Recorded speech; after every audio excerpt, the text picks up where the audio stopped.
right. Good morning. Good morning. It is what is it? 2:40 a.m. I'm on my way to the gym right now. I'm gonna share with you something that I think may or may not help. Nothing's really come to me, and that's weird. Nothing has come to me to share other than to stay hopeful. And you might be like, well, what do you mean stay hopeful? What I mean by stay hopeful is stay committed. If you have a plan to lose weight, stick to that plan. You know, a lot of people say if you want to stick to a plan, it's not enough just to say it. You got to have goals, because you got to have something that you're motivated to keep you going, to keep you shooting towards it. I don't know if that's true. I don't know what keeps me going. Obviously I know that, my faith is huge, but I was looking at my mirror this morning and I wrote down the day that I stopped eating sugar. I wrote down the day that I stopped watching pornography. I wrote down the day that I had, I had wrote down the day that I had, came up with the slogan, or really kind of self-defined the slogan, what could I really be if I really tried, if I really gave it my all, if I really gave it 100%, what could I be? And the sugar one is the one that kind of shocked me the most, because it was September 13th. So I assumed that was the day that I said, from this point forward, I'm done.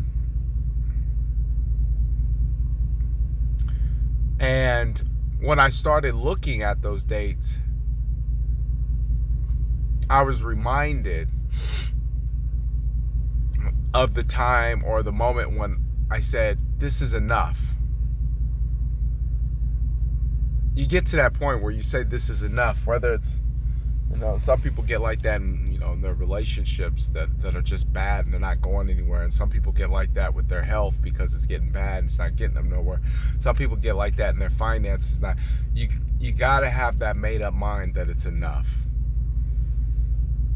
And I'm not going to quit. In my mind, I tell myself that I will die trying. And you have to come to that point where you just say, enough's enough.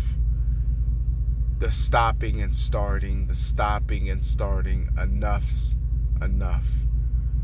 You might say, well, things come up and I can't help that. But listen, I went to the birthday party. I knew very well there was going to be cake there. It's an option. I didn't have to eat it. You knew winter was coming around. Bundle up, wrap up. Start taking your probiotics. I probably said that wrong. A month ahead of time. Prepare your body. Start dressing warmer. Well, it's still 90 degrees outside. That's pretty hot. Yeah. But you're in Arizona. When the weather drops to 60, your body will go through a shock. Adjust. Guarantee the outcome. Well, you're saying, well, how do you guarantee the outcome? You take preventative measures. The person who was the biggest influence in my weight loss and my motivation on that, she takes her food with her.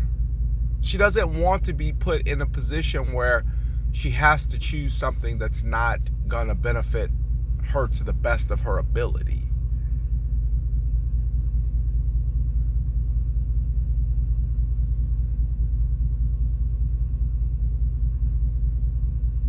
So she takes a meal that she feels will benefit who she is.